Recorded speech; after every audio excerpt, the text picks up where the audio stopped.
Hello everyone, ছুটির দিনের শুভ দুপুর। আর এই যে আমিও ছুটির দিনের মজাদার রান্নাবান্না নিয়ে আপনাদের সামনে আসছি।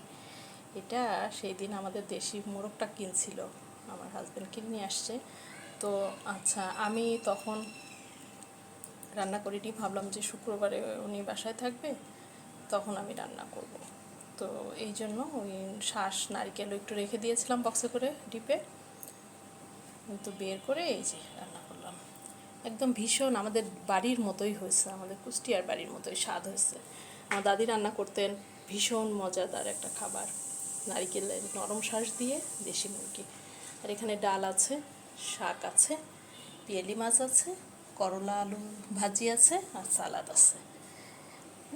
তো আজকে আমার এইগুলাই আজকে ছুটির দুপুরের খাবার। সবাই ভালো থাকবেন, বাই।